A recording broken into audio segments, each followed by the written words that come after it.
Mike. Give it up for Mike. Woo! Now, hey, I just want to address one thing real quickly. I don't know if y'all noticed, but there was a big difference, not in the introducer, but in the introduction that I got today versus the one that Sloan got yesterday. Did y'all remember that? What happened when Sloan got introduced? Cannons are flying. There's confetti going everywhere. So I thought I might recreate that moment. Get up here, Sloan.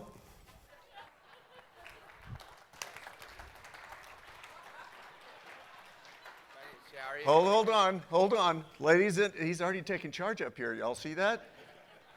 Ladies and gentlemen, welcome to the stage, Daren Martin. Woo!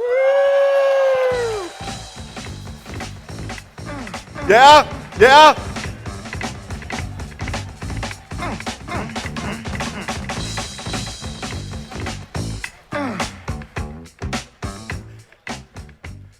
Oh my God, the cleanup crew's out there going, not again. You get a bonus if you find a little piece of confetti. I saw one tucked under a chair over there. So John Paul Getty said, in times of rapid change, experience could be your worst enemy. So let me ask you, are we going through times of rapid change? Large or small? Huge, right? And we're not even getting started yet. So give me some things that you think are changing our world right now. Don't mention the C word. We all know that's a bad one. Other stuff. What's changing our world? Ukraine, definitely. Inflation. Social media. Staffing shortage. What was it? Supply chain, for sure. We've got all of this massive change going on. Who knows the term VUCA? Raise your hand if you know the term VUCA. You're going to become very familiar with that. It basically talks about volatility, uncertainty, complexity, and ambiguity. So we have to decide as a company, how are we going to respond to that change? Man, I was so blown away by the conversation yesterday with this company. I love the trajectory that you're on. So I think I already know the answer to this, but as Remington, you've got three options. When you go through times of rapid change, you can dive. Anybody want to dive? Just go flat out of business. You can survive. Anybody interested in surviving? Just kind of getting through? Or you can what? Thrive! Who wants to thrive? Okay, so I'm going to talk to you a little bit about reinvention today. We're going to touch on culture as well. But the first step in reinvention is you have to anticipate the future. John Sculley, former CFO of Apple, said, the future belongs to those who see possibilities before they become obvious. I want you to imagine the hotel of the future. How much are things going to change in our industry in the next 10 years? In fact, turn and tell somebody your prediction for what you think is going to change in this industry within the next 10, 15 years. Go. Turn and tell somebody.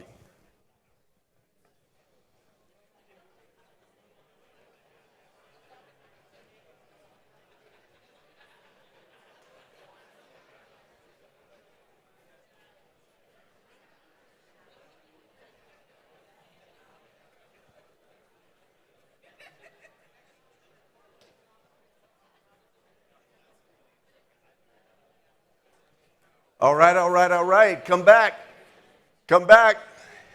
Give me some good ones. What do you think is going to change in this industry? Automation, absolutely. That's it? That's all you got? We're anticipating the future. Robotics. Robotic housekeeper. What is that? Okay, I'm hearing murmurings out there. So retail is not dead. Boring retail is dead. Hospitality is not dead. Boring hospitality is dead. I think the future is about creating experiences for people. Now, I don't know any of y'all from Dallas. I went to a new workout place that just opened like a month ago. It's called John Reed. And you walk into that place. My buddy calls me up. That's how you know something is exciting, when a friend is calling you up and saying, you got to go check this out. Now, I don't know, do we have some workout people in the room? Okay, wow, we got to work on that. Got to work on that, Sloan, get these people fit. So I go visit this place, and I walk in, and I thought I had gone into a nightclub. It is nightclub meets workout. I mean, the lights are going, the music is booming, people are in there grinding it out, and it's sort of for that crowd that wants to see and be seen and also wants to go work out. It's just a whole different way of looking at their industry, and if we are going to anticipate the future, we got to start looking at our industry different. So I said we're going to talk about reinventing. Repackaging is not reinventing. There's a big difference between the two. Repackaging is about image. What's our image? Reinvention is about substance. Repackaging is about how customers perceive us. Reinventing is about how we perceive ourselves. Repackaging is about external change. Reinvention is about internal change. So I'm going to give you just a few things. You got to start by anticipating the future. Step number 2 in reinvention is you have to amputate. Now that sounds kind of gruesome, right? Raise your hand if you've moved in the last 5 years. Anybody gone through a move? When you get ready to move, by the way, we are moving. I'm going to load up the truck on Saturday, and then Sunday I'm going to drive this big truck down to New Orleans, and we're moving to outside the French Quarter. How does that sound? Any New Orleans fans here? Yeah, absolutely. When you get ready to move, do you start buying and accruing a bunch of stuff? No, what do? You start throwing it away, right? Now, I know you probably don't like helping people move, but if you want to be at my place on Saturday, you can come help load the truck. But what happens? I mean, I can remember times moving where you're just giving stuff away. Like, hey, take this Rolex. I don't have time to put it in a box, you know. That might be a little exaggerated. You've got to think about what are the things that have to go if we're going to make it in the new world. You got to eliminate clunky processes, outdated ideas, bureaucratic systems, command and control management, low performers, and poison. They will kill your company. By the way, I used to have a professor that said, how much cow dung does it take to spoil a bowl of ice cream? How many poisonous employees does it take to spoil a company? Just one, right? I love the video you showed yesterday of Simon Sinek where he's up there talking about, everybody knows the a-holes. By the way, I did learn from Sloan that I can say the F word up here, so we'll see if that, makes an appearance today. You've got to get rid of people who do not and will not get it. If it does not work in what I call the bold new world, it's got to go. Peter Drucker said, every organization has to prepare for the abandonment of everything it does. George Gilder said, in an era of accelerating transition, the rule of success will be self-cannibalization. That sounds exciting. And Jeff Jarvis from What Would Google Do said, the wise counsel is to destroy your own models before some kid in a garage or in a Harvard or Stanford dorm room figures out a way to do it for you. So if you're going to eliminate anything, if you are going to amputate anything, you've got to eliminate friction. I need a volunteer up here. Somebody come up. Let's go. Great.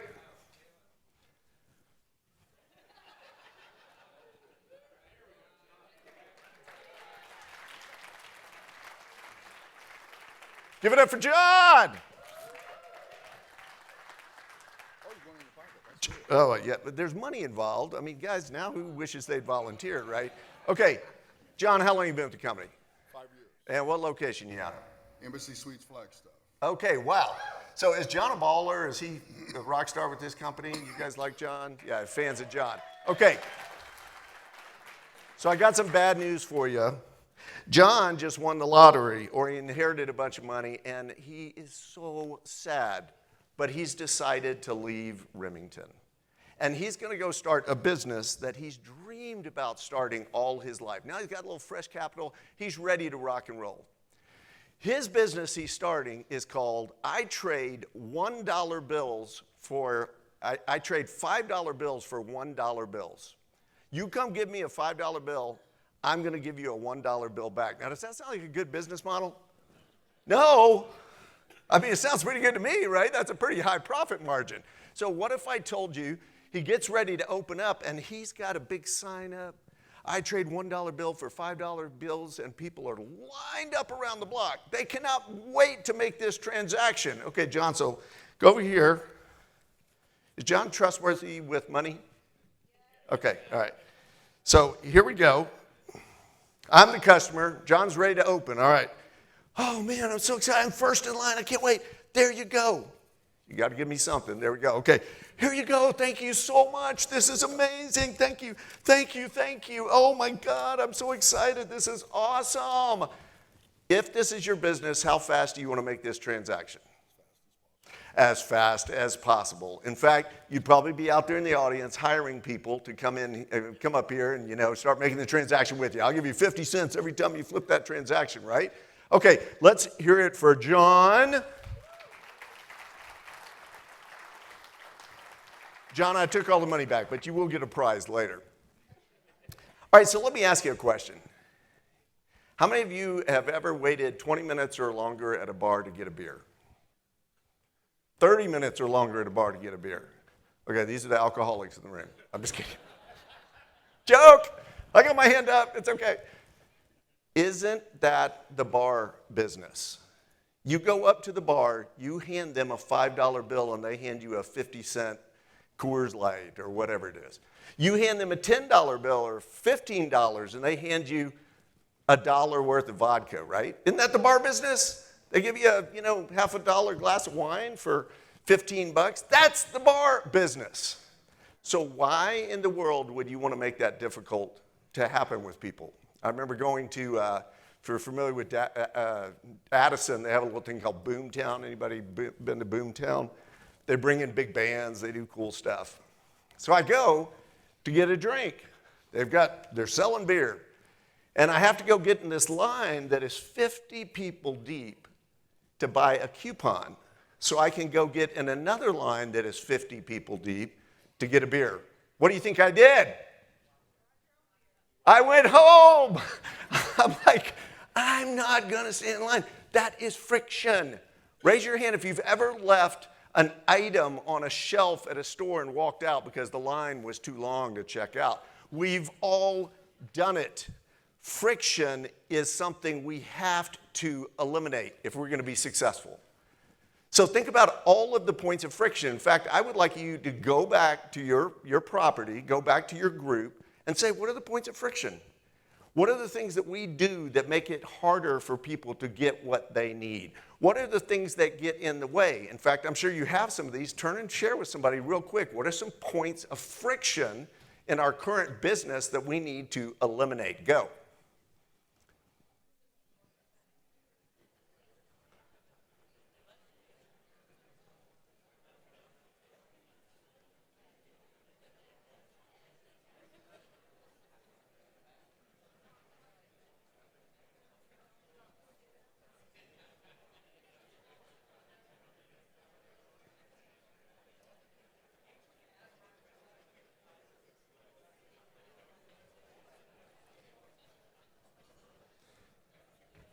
All right, give me some. Points of friction.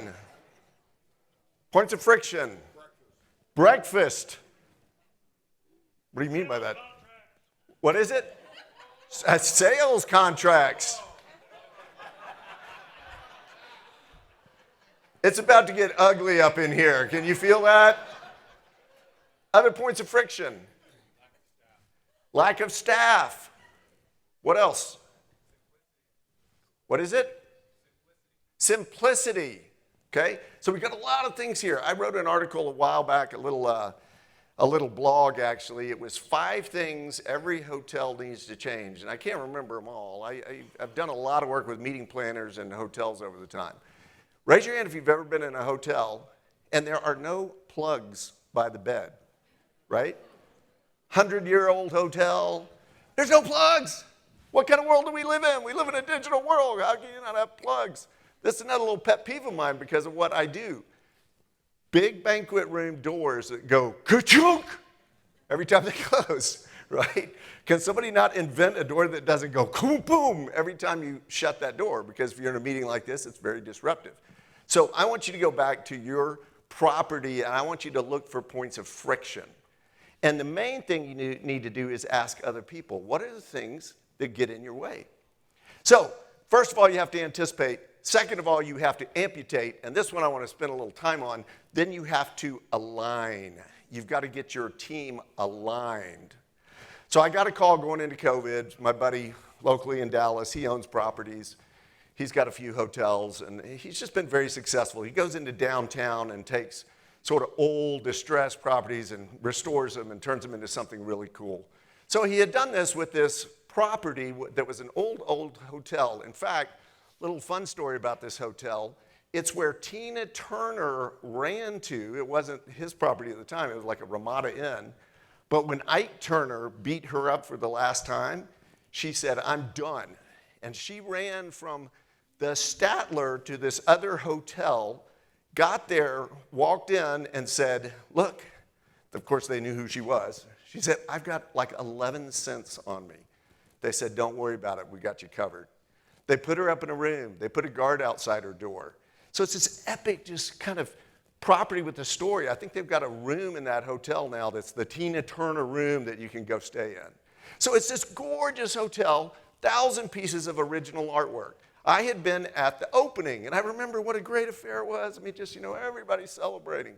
It's now 3 years later, and we're going into COVID, and he calls me up. "Daren, yeah, we have a problem at the hotel, and I don't know what it is.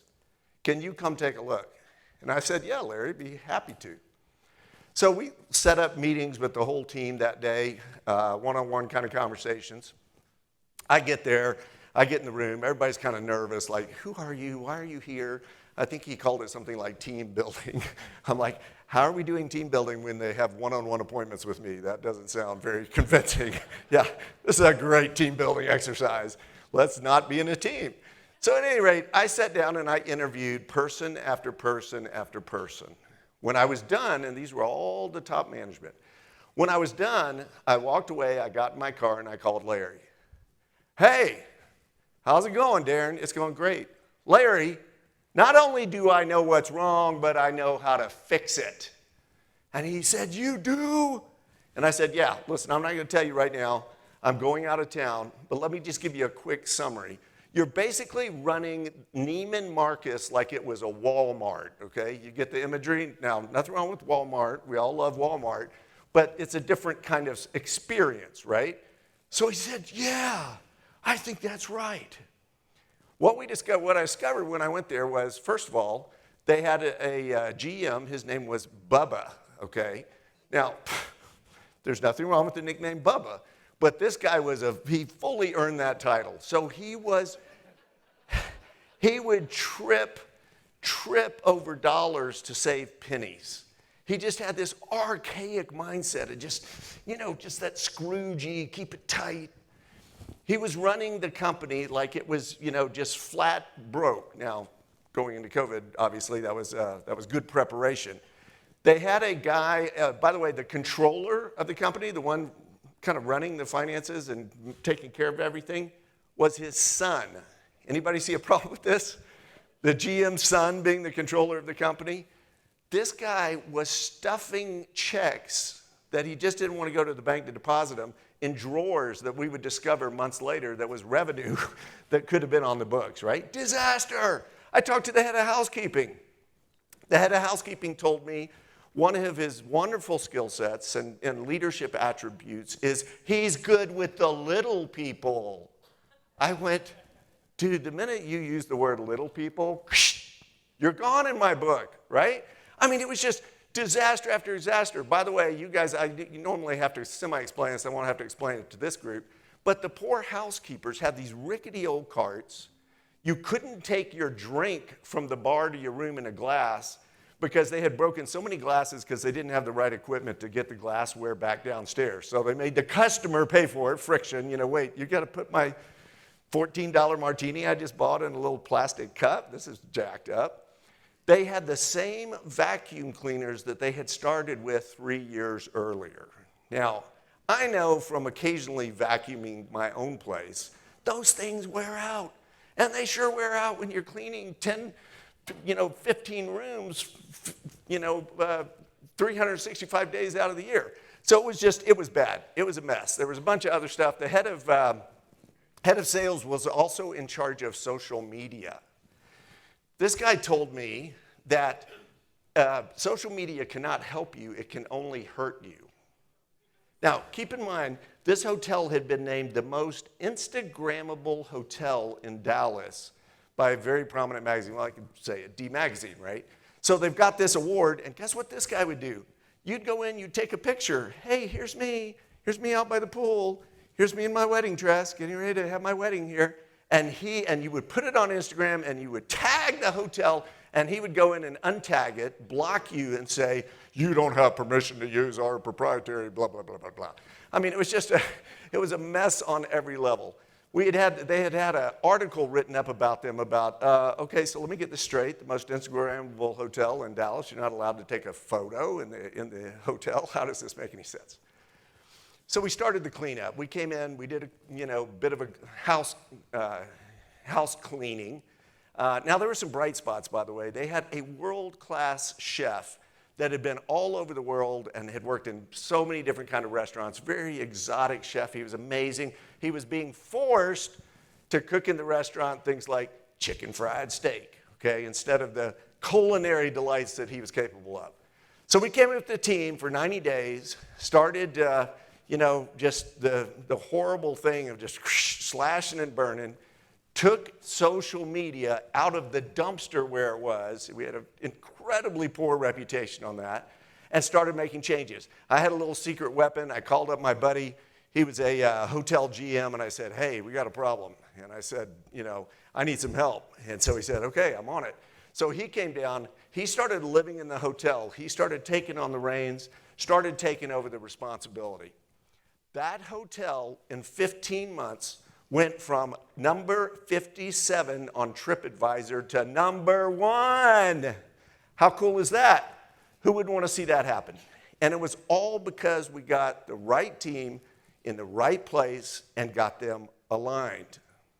So I love one of y'all's phrases is, passionate people do what? Passionate people thrive. I was at a company one time and everybody was just on point. And I went to the CEO, I said, how do you get everybody in the company to express so much passion so consistently? You know what his answer was? We won't employ anyone who doesn't. A heart-accelerating purpose aligns the team, and it is worth paying attention to. By the way, they went to the roller coaster operator at Six Flags and asked them, what are you doing? What do you do? What's your job? Well, I run the roller coaster. They went to the roller coaster operator at Disney, and what do you think that person said?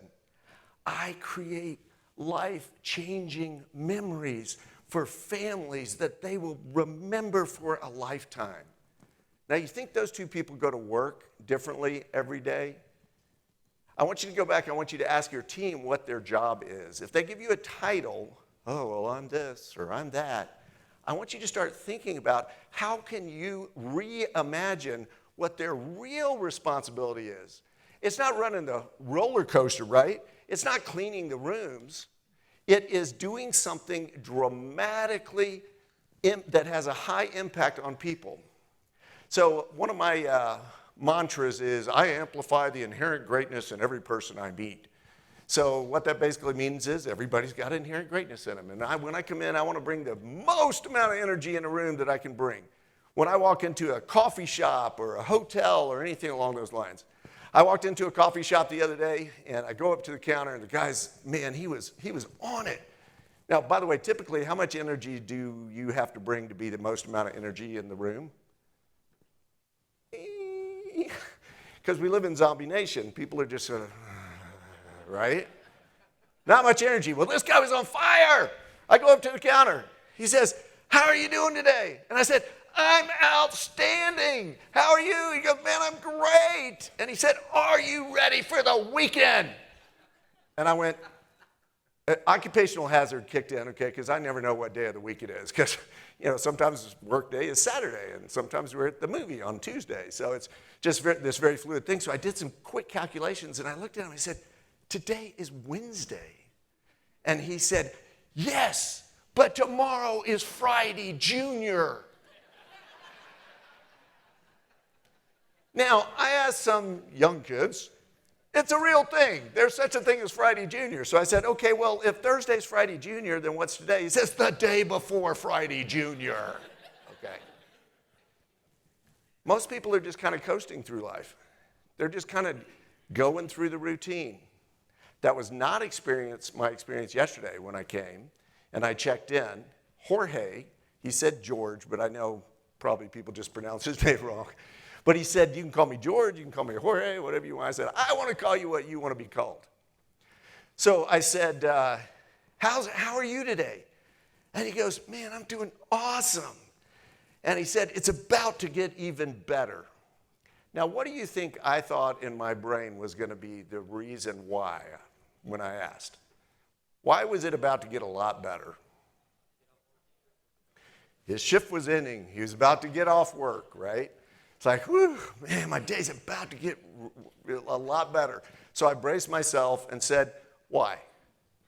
And he said, because I am getting you checked in, and I'm going to get you in your room, and I'm going to get you well taken care of so that you can start a phenomenal experience at our hotel. Let's hear it for Jorge, right?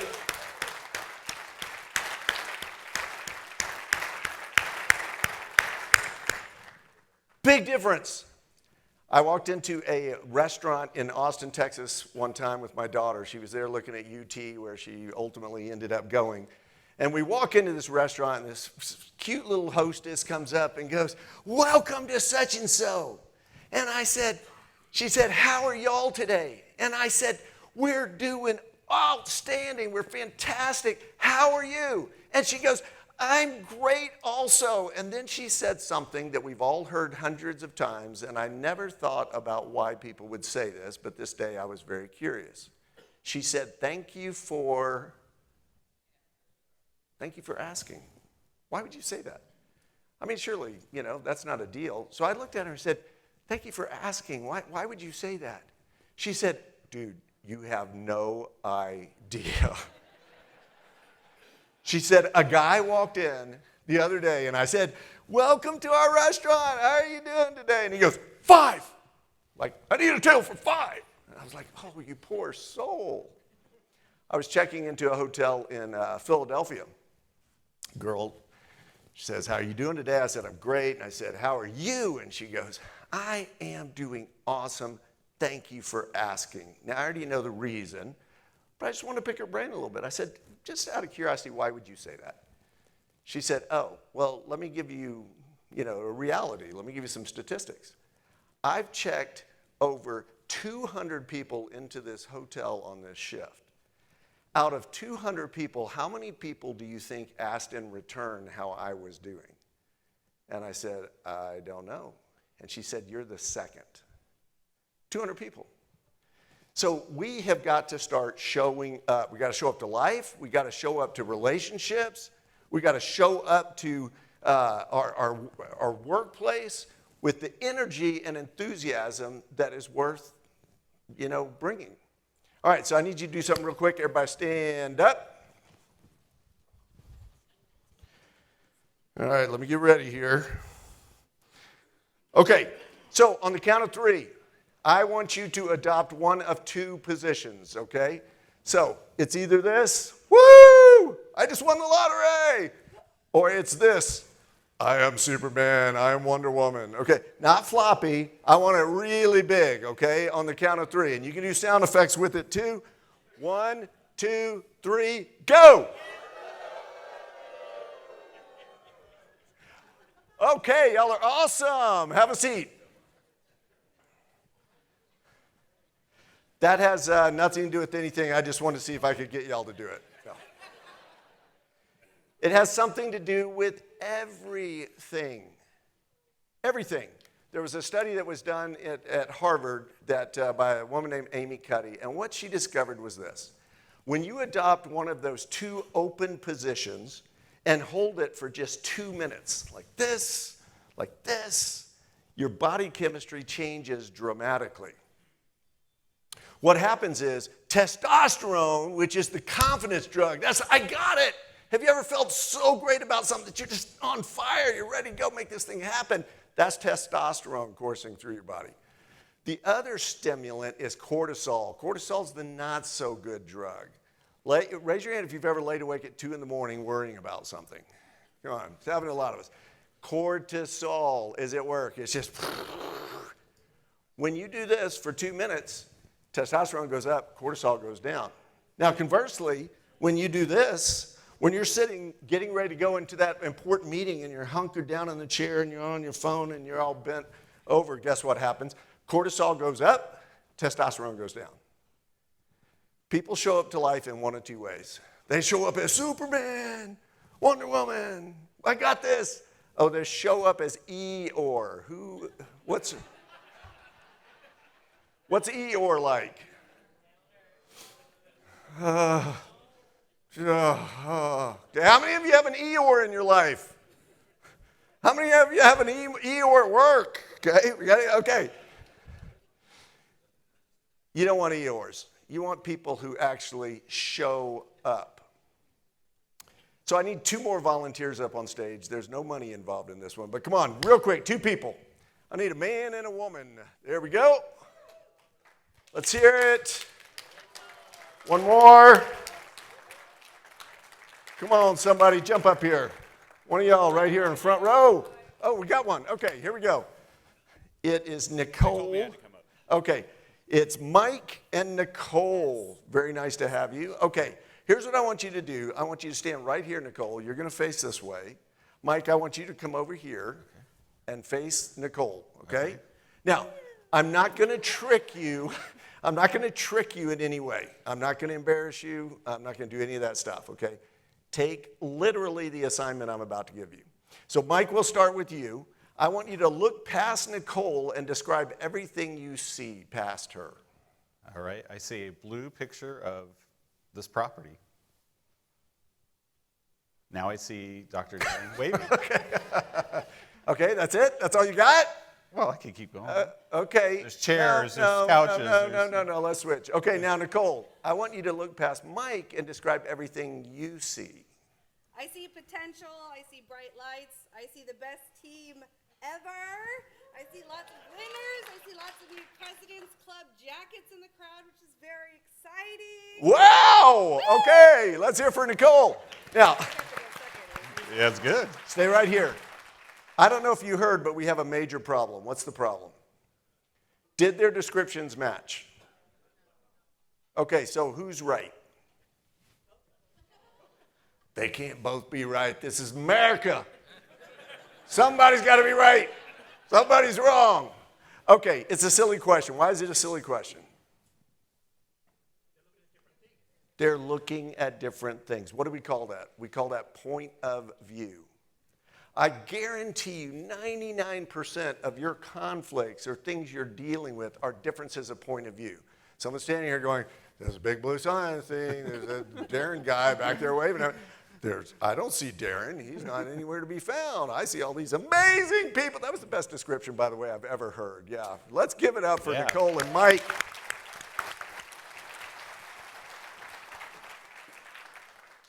Henry Ford said, if there is any one secret to success. Now, I know Ford has kind of a mixed legacy, but regardless, you got to say he was pretty successful, right? He did some successful things. He said, if there's any one secret to success. So when somebody's had some success, says, I'm going to give you the secret to success, I like to sit up and take notice. He said, it lies in the ability to know the other person's story, the other person's point of view, as well as you know your own. So I did a talk at the Breakers. And it was based on a little book I wrote called The Sink, which is about leaving things better than you found it. And this wonderful little boutique hotel in Palm Beach said, hey, we love that book. We want you to come out and work with our team. So 100-year-old hotel, very cool little property. I'm sure y'all are familiar with them. So I go out, I spend some time at the hotel, and then we sit down for our day of interaction training and work with the team. So I did this little exercise. And so I just at random picked the chef. And I said, hey, chef, I'm going to have everybody go around the room, all the other team members, and they're going to give us what they think your biggest headaches are. And I'm going to write them on the board. So I said, okay. So Person said this, I bet he struggles with this. I bet this is a real pain in his rear, And we went around and we built this just monumental list of things. At the end of that time, I looked at the chef and I said, how many of these, resonate with you? Which ones are these? What are the top 3? He said, not a single one of them. So there's a great scholar that said, when you try to serve somebody but you don't understand them, the best you can hope for is to be a benevolent oppressor. So I grew up in Thailand. If it's freezing cold in January, February over here, and I thought, man, those poor Thai people, they may not have coats. And I send them a bunch of coats and they arrive in the summer in Thailand. Have I done them a favor? No, because I don't know if you know this, but it's really hot in Thailand, right? The lowest it gets is maybe 70, 73. Coats are not a big deal for them. So if we are going to really serve people, we have to be able to understand them. How many people are there in the world? 7.9. We are teetering on that 8 billion mark. I don't know if we're going to celebrate that or what that's going to be like. How many points of view do you think we have? 7.9 billion points of view. There's 3 people upset about a mix-up in the meal in the restaurant. Are they all upset for the same reasons? No, somebody's upset because they felt disrespected. I'm being disrespected. Somebody else is upset because they think it's the way they're dressed or their tattoos or the color of their skin, and they feel like they're maybe being singled out. Someone else is upset because they're on a date and they put so much pressure on this and they're so excited they want everything to go well. It's just not going well. Do you respond to each of those people differently? If you know what's going on, you do. Does housekeeping have a point of view? Do the valet have a point of view? Does the front desk, accounting, reservations, they all have points of view. So I want you right now to make a mental or paper list of identify several groups within your work zone, and I want you to make a commitment to going to them and saying, hey, what makes it difficult, for you to come to work? What are the things that we do in our department that make it challenging for you? Make a list right now and turn and tell somebody who you're going to go back and talk to. Go.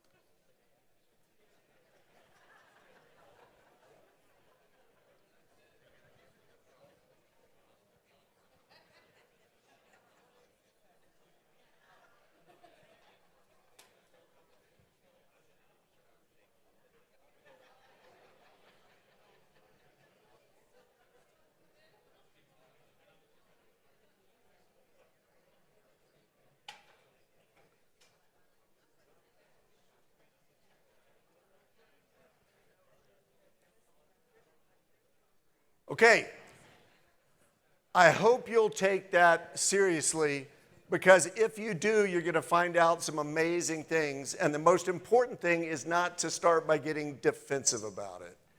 That's not real. That's not a real problem, okay? Can't tell you how many times I've been into a company, interviewed, a couple hundred people, gone to the person and said, hey, this is what I kind of found out they feel like is going on out there. That's not true. That's not going on out there. I'm like, okay, 199 people out of 200 said this is a real issue. You've got to discover other people's points of view. So I want to give you a few other things that are what I call owner behaviors. By the way, you all got a copy of A Company of Owners, thanks to Remington. Let's hear it for Remington for doing that. Who wants a company of owners? Right? People who act like owners. Okay, so I don't know how you feel, but most mission statements, I think, are not worth the paper they're printed on. You can take a mission statement off of one company's wall and go put it on another company's wall, and they'll never know the difference. I asked 500 executive assistants from a whole bunch of different companies when I was speaking in Vegas one time. I said, how many of y'all can repeat your mission statement for your company, how many hands do you think went up? 4 out of 500 people. Because most mission statements sound something like this: we exist for the furtherance of our constituency to improve the quality of life over a decade of blah, blah, blah, blah, right? They're just boring. They're just a bunch of word salad. They don't mean anything. I love the ones that say, we obey the law. That's a pretty low bar, right? We obey the law. So instead, I think we need BAMs. What's a BAM? It's a business actionable mantra. A hotel group that you'll be familiar with, well, I'll mention them, Ritz-Carlton. If you go to a Ritz, what kind of service do you expect to get? Ritzy. It's even an adjective, right? People, when I say that, always say, oh, it's going to be fantastic. It's going to be great. Now, does it matter if you're in Hong Kong or matter if you're in Dallas, Texas? Which one you're visiting? No. What's their BAM? What's their business actionable mantra? We are ladies and gentlemen serving ladies and gentlemen. Now, I always talk about that because I think it's phenomenal. You can manage anybody with just that information. Hey, did you treat that person like a lady? Did you treat them like a gentleman? Did you clean that room like you were cleaning it for a gentleman or for a lady? And it's reflective. It goes from the person washing the dishes all the way up to the GM, right? It's a mindset. But in getting ready for this talk, I focused on a different word. We are. This is our identity. This is not what we do. We don't make sure we serve ladies and gentlemen. We are ladies and gentlemen. And we are serving ladies and gentlemen. So I want you to think about creating your own personal mantra. I want you to come up with something that is what you carry to work with you every day, and that's what drives you.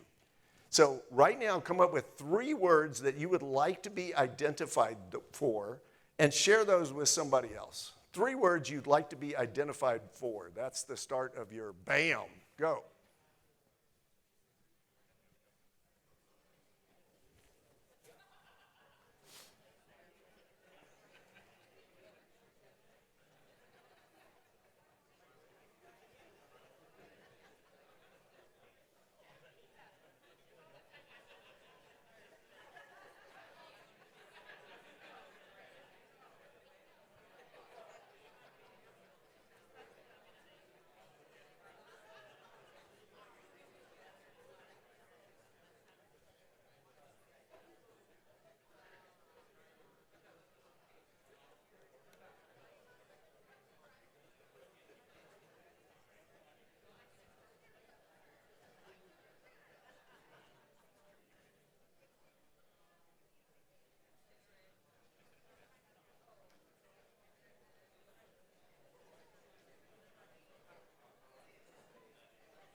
Okay. What's a word you want to be identified with? Inspiring. Dedicated. What was it? Trustworthy. What was it? Empathetic. Okay. Energetic. These are all great words. I want you thinking about putting those together in a real action statement. I told you one of mine is, I amplify the inherent greatness in every person I meet. Now, do I know whether that's happening or not when I go into a situation? Yeah, I know. When my energy's down, I'm like, I'm not living up to my business actionable mantra. I walked into a gas station one day, and I'd been going to Cheyenne, Wyoming for a client I had, an oil and gas client up there. And so I saw this little bit older lady and a little bit younger girl. I saw them on a daily basis. I'd go in there and get my coffee, get my iced tea for the day, whatever it was. And, I'd greet them. I'd get up to the counter. Nobody else in the store at the moment. And I said, man, how are y'all? They're like, we're great. How are you? I'm outstanding. And then I said, do y'all know how important your job is? They just looked at me like, dude, we work in a gas station. I said, no. For many people, you are the first adult conversation they're going to have for the rest of their day. And the way you greet them and the way you make them feel can establish their day moving forward to either be kind of ho-hum or something awesome. When I walked out of there, they were beaming. When you can identify that in other people and are able to bring that. So I want you to put that together in a little mantra. We won't do that now because that'll take a little bit of time. And I want you to think about what's your identity going to be moving forward. And then I want you to think about doing that with your people. What do you do? What do you bring to work? What's your business actionable mantra? My daughter, when In-N-Out Burger came to North Texas, had to go. She was 16 at the time. Dad, we got to go to In-N-Out Burger. It was my weekend with her. I thought, okay, all right, we'll go to In-N-Out Burger. So we get up to In-N-Out Burger in Allen, Texas. I knew this was a disaster from the moment I got there because we pull up and the parking lot is just slammed. I can already see the line out the door of people waiting in line. I'm like, baby, please, can we come back in a month? Give them a chance, to kind of calm down a little bit. No, Dad, we have to go. Now, I know she wanted In-N-Out Burger, but what she really wanted was the Instagram photo to say, look at me, friends, I was at In-N-Out Burger. So we go up, we get in line. The line moves really quickly. I'm amazed. I can't believe how quick we're getting into the place. We get up to the counter in fairly short order, and we give our order, and I look at the person behind the counter, and I said, how in the world are y'all operating so smoothly? You've only been open 2 weeks. And she was like, and then she went, oh, no, look around you. Half of these people in here are from California. In-N-Out Burger brings in their A-team, and we train our counterparts. They put us up for a month. We spend time with our new Texas, team members, and we train them so that when we walk away, they're operating seamlessly. Now, I don't know about you, but that is a big commitment on a company's part. That's a company culture. I read yesterday or a couple days ago that actually In-N-Out Burger, if you want to be a manager or be in a significant position, guess what you start with? Wiping down tables, taking out the trash. Because they don't want anybody coming in trying to lord it over people. They want people who've risen up through the ranks and know what that's like. By the way, what's their actionable mantra? Business actionable. We serve only the highest quality product prepared in a clean and sparkling environment and served in a warm and friendly manner. Do you think identity matters? Man, it does for a little company like that. And we're talking about people, I don't know, $14 an hour, teenagers. And they're working their tails off. Why? Because they have focused on the thing that you hit heavy on yesterday, which was culture. You remember we were talking yesterday, and I've got some notes here. Culture is king. And you put up those 3 words. What were they? Culture, strategy, results. And everybody in this room said, which one by far outranked the rest of them? Culture. Culture is a strategy. It's not just a tack on. It's not another thing. If you look at companies that are extremely successful, what do they focus on? They focus on culture. Now, let me give you some real life numbers. 85% of the people say they either hate their job or strongly dislike their job. There's a 15% employee engagement rate across the globe, right? And now catch this. Only 16% of executives say their culture is where it needs to be. Now, here's the reality. Culture is strategy. Culture is profitability. There was a Harvard study that showed when you get your culture right, you can see an increase of 756% to your net profitability over the course of 10 years. Now, who wants to see an increase of 756% to your net profitability? Cultures make you the employer of choice that you were talking about. Patagonia, every time they give a job listing, they get 9,000 people apply just for one little job. Zappos used to have people lined up around the block. Why? Because they focus on culture.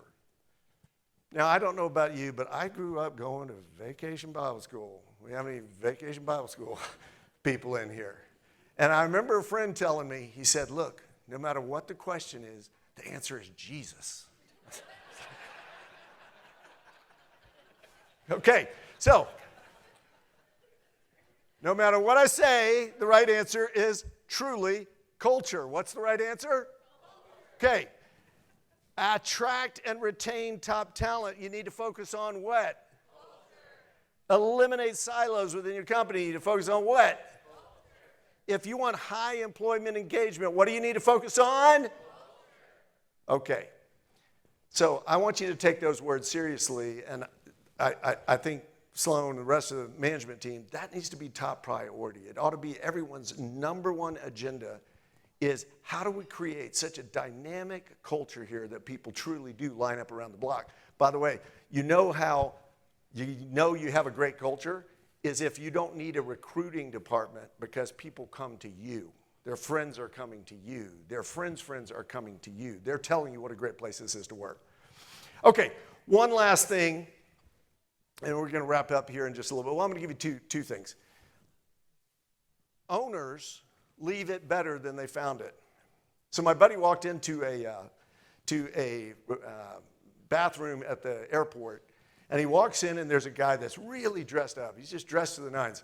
And he's over there, and he's washed his hands, and now he's taking the paper towels, and he's wiping down the sink. And my buddy looks at him and says, wow, you've been working here long? And the guy just kind of smiles, looks at Walter, and he goes, no, but you know what they say, why not leave it better than you found it? And Walter went, huh.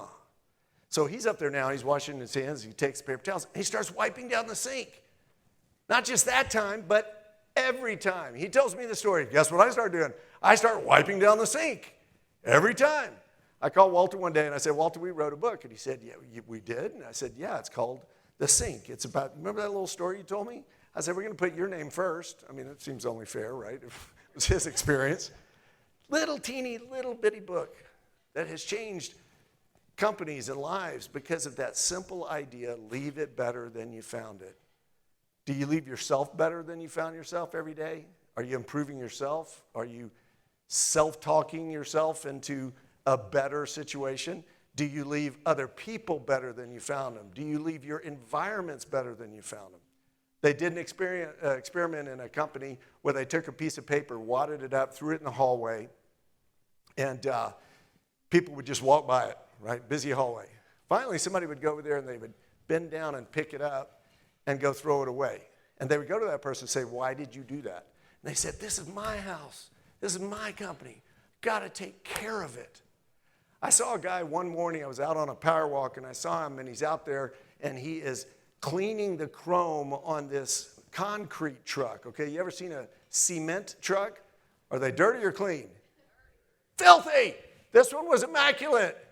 I said, can I ask you a question? He goes, sure. I said, is this your truck? And he said, yeah. I said, what are you doing? And he goes, I'm cleaning the truck. And I said, yeah, but why? You're starting to get the picture. That's my favorite question. And he says, I thought he was going to say, oh, if the manager comes by and the truck's not clean, we get in big trouble. He said, if my truck's the cleanest, I might win that little trip to the, Bahamas or whatever. No, he just looked at me and said, you got to take pride in your work, right? And I thought, man, that's a guy who gets it. Leave it better than you found it. If you take nothing else away from today, you go back and build that into your system. That's what we do. We leave things better than we found it. That's going to go a long way to making you successful. Okay, one last one. Owners, well, I mentioned books. We're going to have books outside. You all got a free copy of A Company of Owners. In fact, I've got the Sink up here. Who would like another free copy of a book? Who wants a free copy of another book? Anybody? Come on. Who? Who wants one? Who? Come on. Who? Anybody? Come on. Boom. That was a slow walk up here, but you made it. Okay, what did these two do that nobody else did? They went to the ball. Owners go to the ball. They don't wait for the ball to come to them. I've done that in a room with 1,000 people, and I've had people in the back of the room, pick me. Wait, I'm coming. Give me 2 minutes. I'm going to run down off the stage and bring you the book, right? That's not what owners do. Owners go to the ball. They don't wait for the ball to come to them. I coached my little 5-year-old's basketball team when she was a kid. I had the little girls lined up, and I took a basketball and started explaining the game to them. Most of them had not played the game before. And I'm talking to them about basketball, and I let the ball just inadvertently fall from my hand and dribbled between them. What do you think they did? Do. Watched it go by, right? I went and I grabbed that ball, and I got up in front of their faces, and I said, don't you ever let me see a ball come that close to you and you don't go after it. You understand this is the game. This is how we win. Do you want to be winners or you want to be a bunch of losers? You got to go get this ball. If the other team has it, I don't care if you foul out in the first 30 seconds. You go after that ball. I got a few calls from moms that night like, yeah, she's still crying in the other room. Thanks a lot for that. You got to go to the ball. And last but not least, so you got to anticipate, you got to amputate, you got to align your team, and then you got to accelerate. Klaus Schwab said in the New World, it's not the big fish which eats the small fish, it's the fast fish which eats the slow fish. Very, very true. Toffler said, the illiterate of the 31st century will not be those who cannot read and write, but those who cannot unlearn and relearn. So I want to challenge you. To be a leader is not to be faint of heart. It is for the visionaries who will anticipate the future.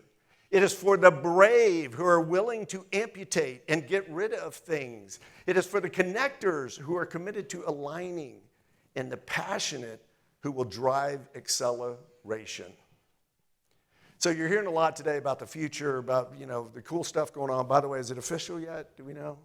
I just texted while we were sitting here, so I don't think yet. Okay, all right. So, who's excited about that news?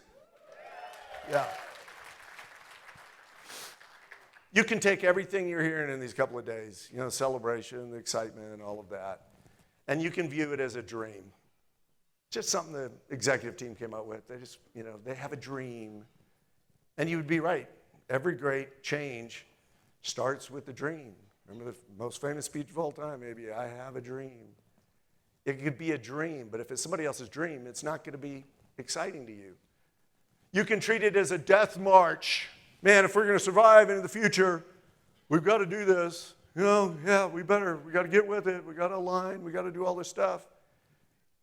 Grow or die, right? And it will motivate you, but it will not inspire you. You would be right.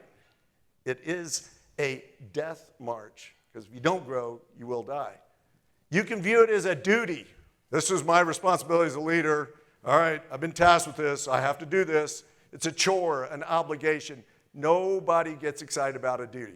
If you think duty is a good thing, go home, give your significant someone, flowers or a present or something, and when they say, thank you, whoa, how thoughtful, this is awesome, you just look at them and go, it's my duty, right?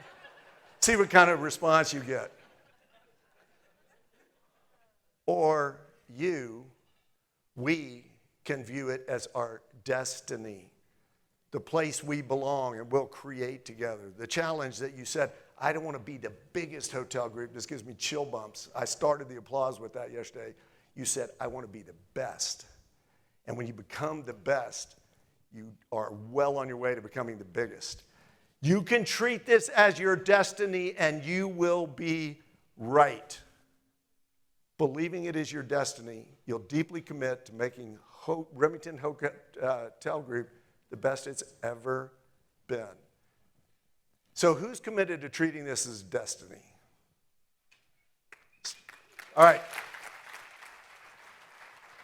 If you're willing to accept this as our destiny, I want you to stand up. Everybody stand up. Woo, I love it. Somebody's doing this out there. By the way, when my daughter was taking the SATs, I was like, baby, did you do it? And she said, yes, Dad, I was in the other room doing this. Full ride to University of Texas later. Yeah, okay. This stuff works. Okay, so you know what time it is? I think it's time to celebrate. So on the count of 3, for the changes that are coming, for where this group is going, for this room being 10 times this size a few years from now, right? As we become the best, and that drives us being bigger and bigger because people are drawn like a magnet to us. If you're excited about that, we're going to flat out celebrate. On the count of 3, they're going to cue the tunes, and I want you to get 15 high five, hugs, fist dabs, whatever you want from somebody, okay? You ready? You ready to celebrate?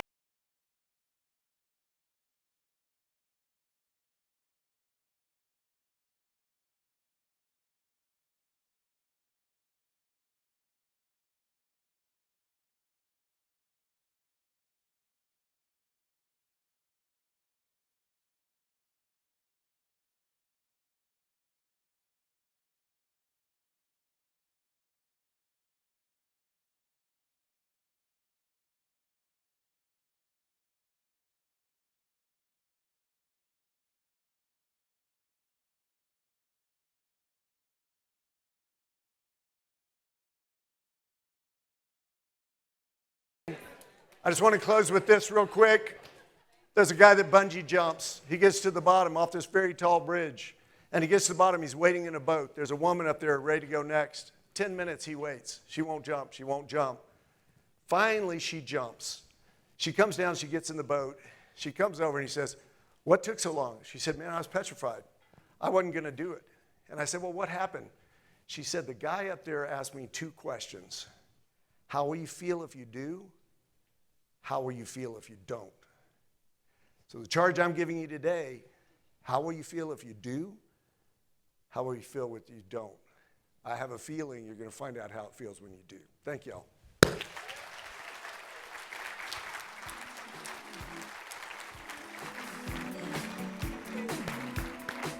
All right. Thank you, Dr. Martin. Wasn't that great?